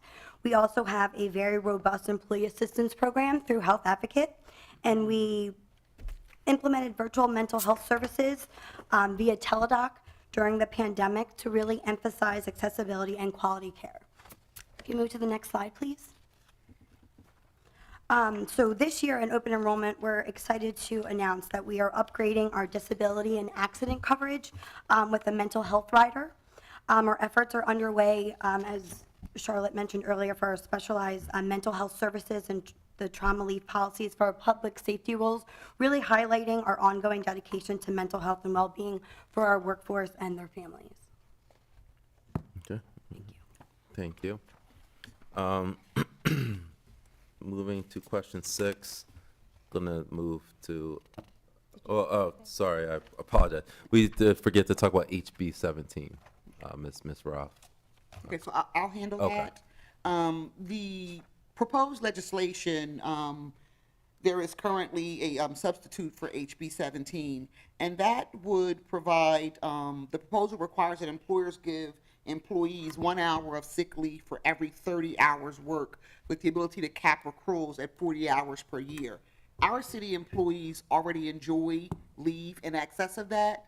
We provide 96 hours each year of leave, and it's capped at 1,920 hours. The code allows you to use your sick leave when you're incapacitated from the performance of your work duties due to non-work related sick or injury. So the proposed legislation also adds that if you already offer benefits that are above and beyond what is provided for in the act, there's nothing for you to do. So we will not, there's no need for us to engage with this proposal because we already offer, our benefits are already richer than that is required in the legislation. Okay, excellent. All right, so let's turn inward facing for your department, just to go some nitty gritty details. Sure. So jumping to question 6, could you discuss the vacancies within your department and the efforts to fill them? Okay. We have 1 vacancy in our department as a human resources specialist. It's been vacant since August of last year. Notably, we've had some movement within the department where there was a departure of a director and there was a promotion. So I thought it best to allow that director to have a hand in hiring someone who would be working directly for them, which is why the position has been vacant since that point. There has been a temporary employee that has been on board to assist, particularly as we enter a peak season with open enrollment. We have received applications, we have certified candidates, and anticipate holding interviews within the next 2 weeks and having someone on board in May. And as it relates to the impact of the PERB decision, every position in HR is a non-union position and thus not impacted by the PERB decision.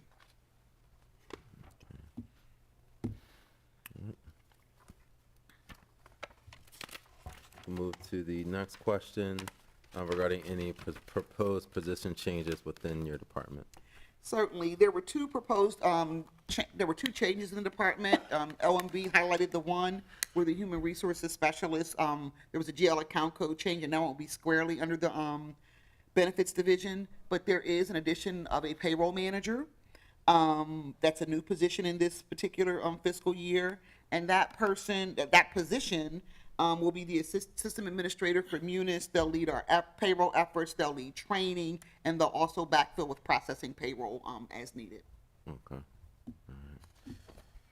Now, jumping to question number 8, in proposed budget, you have approximately $327,000 for Paycom, for payroll purposes. So can you discuss the impact of the payroll processing software? Absolutely. So last year, we did go through the process of integrating Paycom into our city's workforce to outsource the payroll process. Towards the end of that implementation, we decided and learned that we needed to take a step back to really assess and understand the limitations and services that Munis, the citywide ERP program, can assist us with. And so there are efforts underway to examine what that ERP can do and if it meets our needs. But the impact to the employees would be minimal. We have been processing payroll with a 2-person team with the assistance and help of a limited service employee. That will continue until potentially we move forward with the proposed payroll manager position. That would certainly increase the sustainability of the payroll team and also create a lot of efficiencies and consistency across the workforce. Thank you, Mr. Dexter. Now moving to the next question 5, if you talk about the amount allocated for workshops and training. So the plan budgeted as outlined in the chart is for training. It's designed to increase employee morale, engagement, and retention, providing resources. And I don't want to be rude, but who I think I know who it is, but I just wanted to announce to yourself for the world. Oh, my apologies. Wendy Stanford, my apologies. Okay, great. Excellent. All right. Thank you, Ms. Stanford, for joining us. If you could dive into the training question. Okay. The planned budget as outlined in the chart is for training, is designed to increase employee morale, engagement, and retention, providing resources to support technical and soft skills, additionally offering employee development resources for improved performance. We partner with Wilmington University to offer supervisor resources for addressing relevant challenges to assist with engaging and managing staff. We also budgeted funds to develop and maintain learning content responsive to employees' needs. Thank you very much, Ms. Stafford. Now, can you go to the breakdown of, I believe there's a breakdown of the courses. Would you mind diving into that? Okay. So the city transitioned from the city university to offer a suite of training opportunities. Included in its training suite is Local GovU, Wilmington University Supervisory Academy, and LearnSoft. As outlined in the chart, Local GovU support training and development covering topics like emotional intelligence, time management, and enhancing work relationships, with over 100 training courses completed to date. Okay. All right, and do you have any other management training details? In partnership with Wilmington University, we offer an 8-week Municipal Supervisor Managers Academy. This program focuses on various aspects of supervision, including but not limited to communication, emotional intelligence, onboarding, leadership, performance appraisal, and managing conflict. Participants earn 3 college credits towards a Bachelor's of Science degree. And to date, we have offered 2 supervisory academies, one in the winter of 2023, and we currently are running one now in the spring of 2024. Very well. And if you could then, I understand there was a breakdown of LearnSoft program. Yes, so LearnSoft is the third portion of our training suite. It provides employee development resources focused on soft and technical skills. For increased engagement, the training is offered in person or online with the live instructors. To date, we have used all of the tickets except 19, and we are currently using the 19 remaining tickets to deal with confidentiality. Okay. All right. Thank you very much for providing that overview. All right. Thank you very much, Ms. Stafford. Now we can jump back to, I believe, is Director Barnes. We could talk about your professional fee account line. So I'll be discussing that. As you see, for employment services, we have budgeted money for outplacement services. Given that this is an election year, we will be allocating services for those appointed employees in the need for transition. We will continue to budget for our background investigations and then also temporary needs. As it relates to compliance, we have budgeted $13,800 for arbitration fees.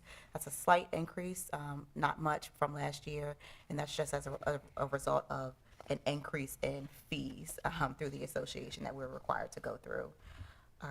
And then lastly, for classification and compensation, we will be hiring a consultant to provide FLSA expertise to our division and generally department with the goal of building subject matter expertise and it primarily assuring that jobs are properly classified and then, updating any policies and practices as needed.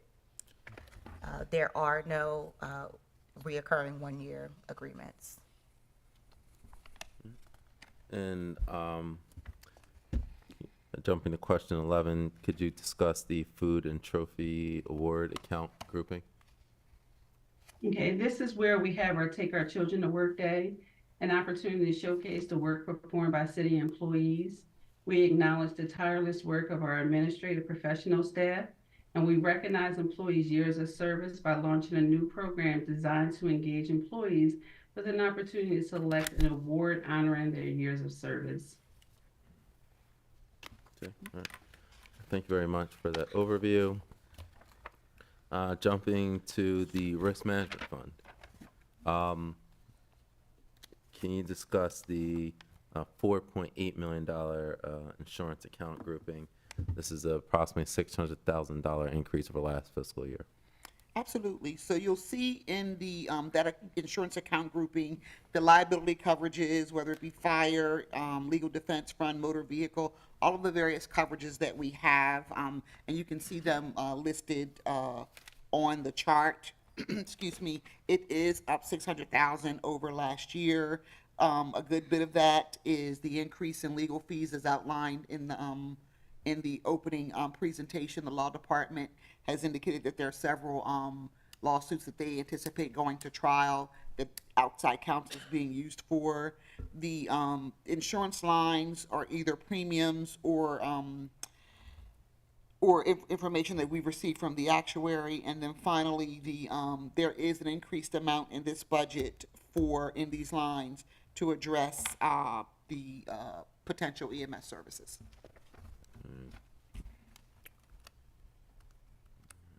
So, can you discuss any changes or in the consultant account line? In the consultant account line? Yes. Did you do the?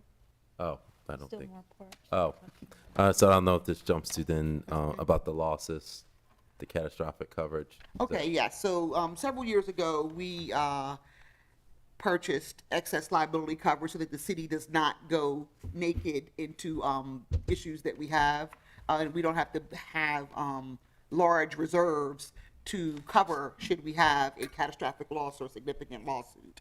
So that coverage provides about $15 million per occurrence for claims in excess of $750,000. Since 2015, we've used that coverage to pay $1.3 million for a law enforcement claim, but also there's some additional coverage, and there was a substantial outlay for what I believe was a fire truck, and that was the $100,000, and the coverage, they paid $100,000 of that. We have through our a vendor some risk control services. We can't actually track how much savings is associated with the risk initiatives that we implement, but we believe that risk mitigation is helping us keep our costs as low as we can. Okay, all right. Then moving on to special kinds of cases in the insurance claims, legal defense. So these were the claims that were paid through the legal defense fund. We were asked for fiscal year 23 and year to date. There were, I think I actually have these columns mixed up. Fiscal 23 was 27 and fiscal 24 is 16 year to date. So we just reverse the top two columns, and you'll see they range from automobile accidents to civil rights to employment discrimination. All right, and can we then go to the question about the EMS services? Well, I know that's quite speculative, but about $100,000 was budgeted there, and then as it relates to the risk reserves and the risk management fund, there's about $700,000 there.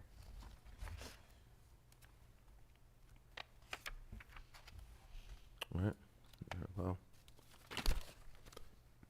all right. So now let's jump to talking about the consultant line. There's approximately $230,000 in total for consultants. Can you give a breakdown? Certainly. We have money budgeted for a third-party administrator, PMA. They are a third-party administrator for our risk management claims. We have USI as our broker that helps us when we need to go to market for some of these insurance coverages.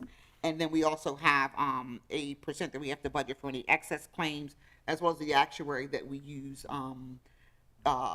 involved with the risk management fund. So those are the ones that are there. None of them are DBEs, and we only have one that is a recurring contract with the actuary. Okay. All right. Now, can we give any highlights with the $4.4 million budgeted for the self-insurance account line? This is a approximately $600,000 increase. Good afternoon. It's Bruno Bataglia. I'm going to speak about this. Really, the 602 is through the actuarial study, and it's based on our losses and our loss payments throughout the years. It's pretty basic. Unfortunately, everything is rising in medical costs across, the country. Can you make sure your mic is turned on? I think it may be off. Sorry about that. Could you hear any of that? I don't know how much WITM picked up, Steve. Okay, so let me start off. Okay. My name's Bruno Bataglia. I'm the Occupational Health and Safety Manager. I will answer this question. I still believe it's good afternoon until 6 o'clock, so good afternoon, everyone. One of the things that we talked about, this is actually based on an actuarial study based on our losses and our loss payments. And as everything else across this country, especially our medical profession, all the costs are going up, including medical indemnity and the costs associated with the workers' comp claims. Okay. All right, and then jumping to question 15 regarding the insurance account line, is that still? Yes, that's still mine also. Really, these are really mandated. Some of it are the insurance premiums that OMB already talked about, the liability, and then the $400,000 is the total cost, including the cost for the insurance, and then also the reserves, just in case we have a catastrophic event. The surety bonds are state mandated, and unemployment insurance is really an estimate based on if we're going to have any cases. We look back over the years, and obviously with a possible transition now, we put a little bit of money into that, but less than we had in the years past. Okay. And can you talk about the plan used for approximately $468,000 in the workers' compensation professional fee line? The 400, yes, I can, okay. So basically what this is a breakdown of all of our vendors. One is Concentra, and that's the biggest driving cost of the 29K over last year's budget. They are a new company that bought out Pivot Occupational Health. Along with the company coming in, there's also a increase in pricing for medical and for the personnel they provide to assist us when the city physician or city provider is not available, and then also during our public safety fitness for duty exams.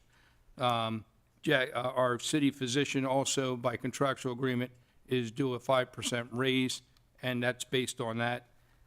Everything else is basically the same and stagnant from last year.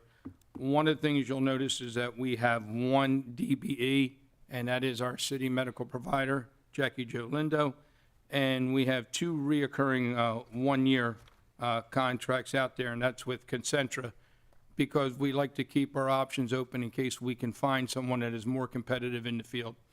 And then also, KDI was the company that's coming in and digitizing all of our records. And it's a 3-year plan. We were hoping to do it sooner, but it is a 3-year plan where we allotted a certain amount of money to get all that done over a 3-year plan. And we're entering into our 3-year plan, and we are on time with that. Thank you very much. Thank you. Now, pivoting to the Health and Welfare Fund within HR Department, jumping to question 17, could talk about the approximately $22 million budget for healthcare costs. Director Barnes, is this you or? It'll be me, Victoria Roth, Director of Employee Benefits. So as you can see on this chart, there's a lot of zeros there, so we're very excited to have a lot of rate holds and utilization that's holding flat. So I'm very, just really going to focus on the differences that you see here. So medical, from last year, we're down $783,000. That's really due to our active population maintaining the claim trend, really with their solid adherence to prevention and wellness. So we're really excited about that. Prescription, however, we are seeing an increase at $720,000. That's mainly due to price of inflation in prescription medications going up about 20% due to the current inflation. Additionally, we are seeing that a lot of our folks, and we'll discuss this in a later slide, are going to the using the physician engagement program. So they are catching some of these chronic conditions and illnesses earlier, which then in turn has them doing preventative measures before surgery, so getting on prescriptions. And then lastly, our ACA fees going up about $810, and that's just due to the federal increases every year. So we are down a little bit, 61,000 from last year, which is about a 0.28 decrease. So we're very excited about that. Next slide, please. Oh, sorry, that was Any highlights with these events? Yes, so to kind of touch on the decreased medical costs. So the decrease in medical costs, like I mentioned earlier, is really attributed to our efforts in implementing various wellness initiatives and programs. So we have strategically focused on promoting preventative screenings, advocating for healthy lifestyle choices, enhancing chronic condition management while promoting a culture of health that meets people where they are. Additionally, our incentive programs and engagement initiatives are utilized to promote a holistic approach to employee well-being, fostering a culture of health. So these flagship events that you see up above here, like our Fall Fest and our March Madness, really bring fun and encourage our folks to think about their health and wellness in a more engaging and exciting manner. Okay. Can you talk about how healthcare costs Oh, sorry, this more is part specific 2. programs? Sorry, part 2 of that. In addition to the flagship wellness events that we do, we've also implemented many wellness and cost-saving initiatives. So we've implemented a Well 360 Clarity program through our medical Highmark Blue Cross Blue Shield. And this is a concierge service that is integrated into our medical plan, which provides the resources and support for our individuals and their dependents to make informed care decisions, to manage their health conditions, improve their lifestyle habits, and also provides them access to preventative care, all while ensuring that they are receiving the highest quality of care. which reduces risks for chronic diseases. Additionally, we've launched our 4th on-site diabetes prevention program through the YMCA, and I'm excited to note that we have 14 people enrolled here at the city, so that's very exciting. We've also partnered with the YMCA to be part of their lifestyle management program, which is their LEAN program. It's a weight management program. We've implemented diabetes and weight management care value packages through our Express Scripts, which is our prescription provider. We organize on-site medical screenings, so we really collaborate with community businesses like Diamond Chiropractic, Christiana Care, and local nursing sorority to come on-site and conduct on-site screenings and provide education on the significance of prevention. We've also introduced SWORD, which is a new benefit that we just rolled out this past March, which is a virtual physical therapy program that's in collaboration with Highmark. So it's through your medical plan. It's no cost to you and your dependents. So again, really getting access to using it virtually and meeting people where they are. We're continued our incentivized physician engagement program, which we are excited to note that we have a 55.9% utilization rate, which is above the norm, which is again awesome, and why we see higher prescription costs, because we're catching some of these diseases and chronic conditions earlier. But really, by promoting prevention and preventative screenings, we're empowering our workforce to prioritize their health and catch potential issues at their earliest stages. So it's a little bit about that. So thank you. Okay. All right. And is there anything regarding prescription costs? Yeah, absolutely. So like I mentioned, the cost of medication due to inflation is rising about 20%. So we're seeing that especially with specialty medications. But with that, there's also a rising trend of individuals that are proactively utilizing their benefits and managing their health conditions with medication by going to their physician and being treated earlier. But with that, to answer your question regarding any preventative measures that we're doing, so we have launched several care value packages through our prescription vendor Express Scripts that are really targeting conditions such as diabetes, weight management, pulmonary care.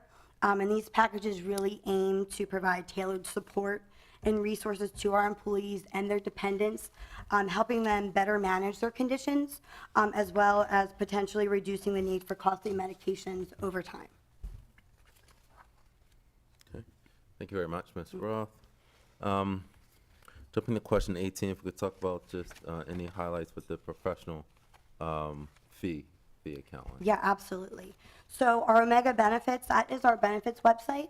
So in the age of going digital, we now have a website where all of our employees can go on and view all of their benefits and resources, contact numbers. We also understand that not everybody works in this building here, and works all different hours and all over. So being able to have that accessible whenever and to be able to share it with their dependents is very important to us. So we've have them on a 1-year deal, and we've had this benefit in place for 3 years. We have our USI Insurance, who is our broker. We have them on a 4-year contract. We've had them for about 10 years. Well Works for You is our physician engagement program. So that is the yearly physical that we promote. And FlexFax is our COBRA and FSA provider that we also have on a 1-year deal that we've had for 12 years. So, and we do not have DBEs. However, on the next slide, you will be able to see how we incorporate DBEs and small businesses into our wellness initiatives and our different events. So next slide, please. So as I mentioned, through our wellness initiatives and programs, we are actively seeking partnerships with small businesses and DBEs within our community. So these collaborations allow us to provide our workforce with incentives and discounts, fostering a supportive ecosystem that not only prioritizes employee health, but also uplifts our local businesses, contributing to the overall well-being of our community. So we engage with the following for the corporate discounts for our workforce, our dependents, and our retirees. So 3&D Sports, which is a DBE, Curry Nails, which is a small business, Finding Your Balance Coaching, which is a DBE, and Nestor, which is also a small business. But additionally, during our flagship events like Fall Fest, March Madness, and Open Enrollment, we work with countless other vendors and small businesses, as well as DBEs, for either our Lunch Around Town program that we do all week, on-site food truck vendors that we have on site at these different events, or to be a part of our Healthy Action Stations during these programs. Thank you very much, Ms. Roth. And then lastly, I just wanted to highlight that this fiscal year, we have been recognized and received some awards for our exceptional work in creating a culture of health and wellness. So we have been recognized by the Greater Philadelphia Coalition on Health, and we received the 2023 Innovation Award for using game-based learning and wellness to drive employee engagement. And we received third place for the 100 Healthiest Employer World Award in the Greater Philadelphia area. Additionally, we have also been recognized for the Greater Philadelphia as we received their 2022 Innovation Award for elevating health through diabetes prevention. So while we've done a lot and we're really proud of what we've been able to accomplish so far, we're not done yet. We're still just getting started and we're excited for what's to come. So thank you. Thank you. And I'll turn, I guess, Director Barnes, we could just give a recap of your vast organization, HR, so you can kind of break down any highlights. Sure. So HR is comprised of 6 divisions, and each of the division directors you've heard speak here today. Our Employment Services Division, if you, on the last page, it'll tell you what Employment Services does. You know, they do talent acquisition. They're involved with employee engagement and things of that nature. Compliance, and that's led by Wendy Stanford. Our Compliance Division, which is what I affectionately call alphabet soup. It's your FMLA, your EEOC, your ADA. That is capably led by Taylor, who directly manages the employees in that division, but also assists me with the strategic direction of the entire HR department. The Classification and Compensation Division, payroll is under that division, but also Class and Comp, FLSA. That is Stephen Dexter, who you've heard from today. Our Risk Management Division is handled by James Robb, who is out on medical leave. Our Health and Safety Division, our Occupational Health and Safety Division is managed by Bruno Battaglia, who you heard from earlier. That deals with occupational injury. It deals with our medical dispensary. It deals with safety and wellness and safety initiatives within the workplace. And then you have Benefits and Wellness, who you've heard a vast amount of information from Tori Roth, who is our Director of Employee Benefits. All right, very well. And if you see on the next page, as requested, it's broken down organizationally if we have separate divisions, so you might as well see all of our pretty faces. So the administrative division is led by myself, and that's the strategic direction for the department, strategic planning, budgeting, and things of that nature. And those are the people that are in the division there. And the next slide is probably Wendy Stanford in Employment Services. So you'll see her there, and the employees, the capable employees that assist her in carrying out the work of the Employment Services Division. Next slide is Taylor and her small but mighty team of alphabet soup. And she works in managing compliance, particularly as it relates to ADA and FMLA. She works in concert with the medical dispensary, the Occupational Health and Safety Division. Next slide. Director of Classification and Compensation, Stephen Dexter. You'll see that the proposed payroll manager is a proposed position, but we process and pay employees for 1,100 employees every week and biweekly without fail. And that's being done by a small team, but it needs to be more efficiently and effectively done, which is why we've proposed the payroll manager. But that's Steve Dexter's team for the work that they do. Next slide. That's Jim Robb. He's the risk manager and assists us with all of our insurances, but also works very closely with the law department on legal matters. Next slide. There you have Bruno Battaglia, Occupational Health and Safety Program Manager. But I have to say this, Bruno, he clearly looks like a law enforcement professional. If you didn't know, Bruno's a retired police officer, retired lieutenant with WPD, and he sure looks like it in that picture. Next slide, please. And then we have Tori Roth. Ooh, her picture's kind of pixelated. We have Tori Roth, the Director of Employee Benefits, Employee Benefits, and you've heard a vast array of her from her today. So, and she has a team that the work of HR, as you pointed out, Mr. Chairman, is very vast. But we have a team that is dedicated to doing the work, and if I dare say so myself, we do a good job. Thank you very much, Director Barnes. Well done as always. Your team was well prepared. And I guess I'll dive into questions first. I guess it's for Ms. Roth. I see we're third in the ranking of healthy employers. Who was number 1 and 2 in the region? I can get back to you. I don't remember that off the top of my head. Well, I'll we make a have note. we have to get to number 1. Yeah. But that's to a credit. I just bring back my experience. I recall even when I was working in law department, us talking about the rising costs and working with Jim Robb, and that is to a credit, I guess, to the work of your department, how we've turned that around, because I know healthcare costs are rising. This is, a long time ago, and, I'm glad this has been addressed, so thank you for that. So I just had a substantive question.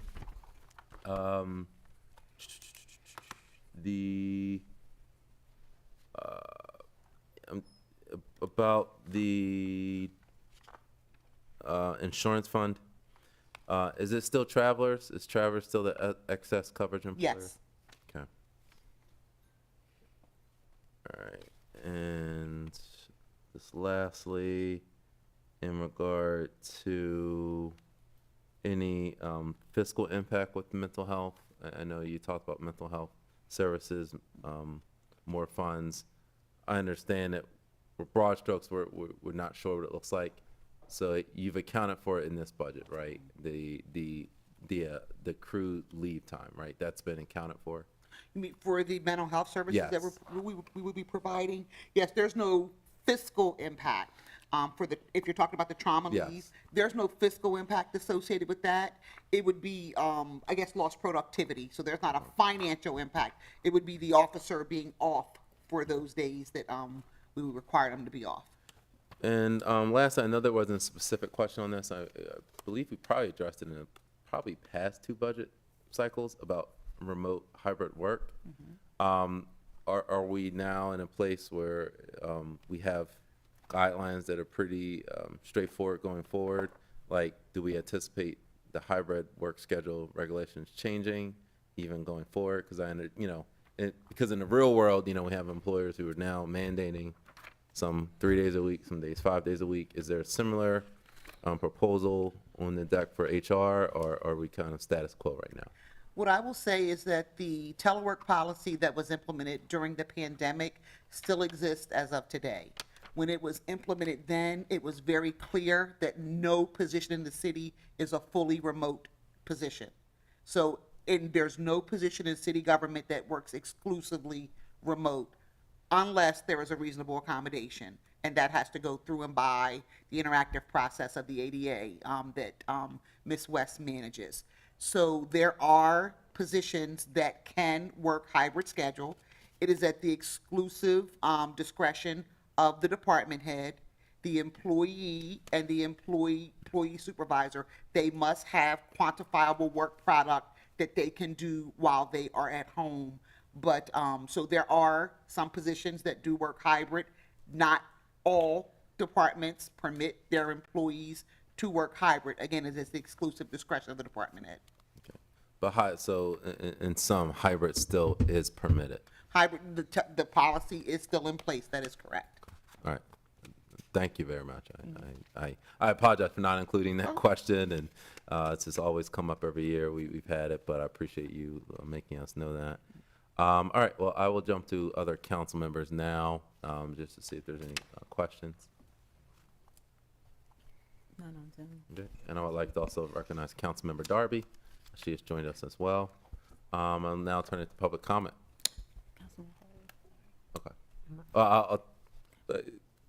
Yes, Vice Chair Harley. Okay, thank you. Before moving to public comment. Okay, so thanks for the great answers to all the questions. My question is on number 8, as it relates to the system Paycom that we had paid the $327,000 for in 2024. And it was identified that we would discontinue that process for outsourcing the payroll. So is it an issue with the system or the system and the process? I'm just trying to get an understanding. Okay. I'm going to let Mr. Dexter handle that question. And I'm gonna just roll through That's it fine. all, okay.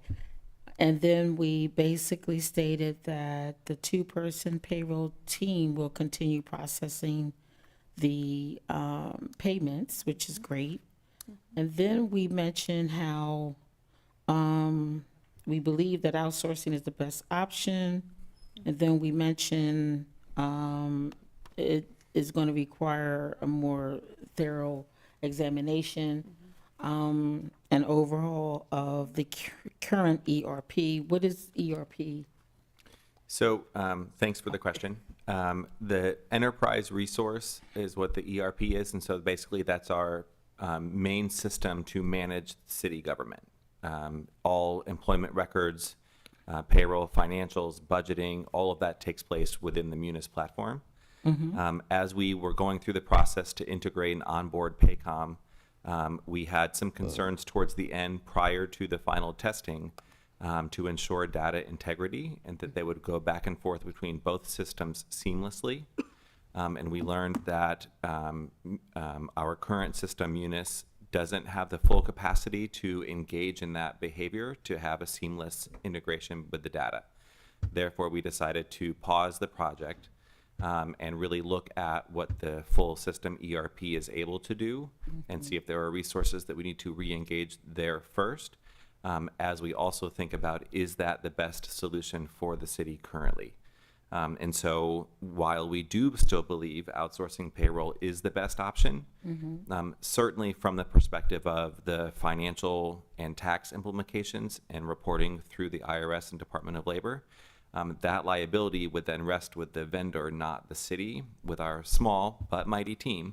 That offboarding that would be a significant liability that we would not have to then hold on to. The 2-person payroll team, as it is, does process payroll for the approximately 1,100 city employees, and then for certain over the summer, the increased summer youth, et cetera. That is a pretty laborious project, specifically on holidays and times when the rest of the city is able to be off, but my team still works. And so offboarding payroll also then alleviates that. The addition of the payroll manager would be someone who could come in and create a much more sustainable process, welcomed breathing room within the team, but then also helping us make sure that our systems that we do have are working appropriately. Does that answer your question? Yeah, that answered my question. So there's a possibility that we may eventually use that system again once we go through all of the, I guess, what it's capable of doing. I think once we understand what our current system is able to offer, and if that needs to be changed, we would need to prioritize that first, because that could come with a more robust payroll system. And so we won't know that for sure until we go through that process. But again, I do highly recommend that we engage in that outsourcing of payroll. Okay, thank you for, Yeah, so, go ahead. I'm Go sorry. ahead. So the issue really lies with our mainframe.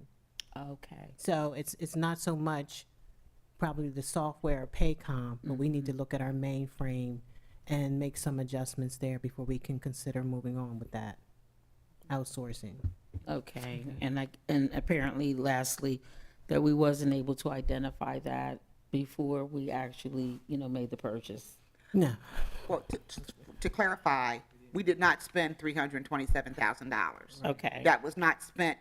So as we're engaging in this process, it was budgeted, Gotcha. but not spent. No, there was some money, as you engage with any vendor, there is a deposit that you have to pay as they are starting to roll out and build up your system.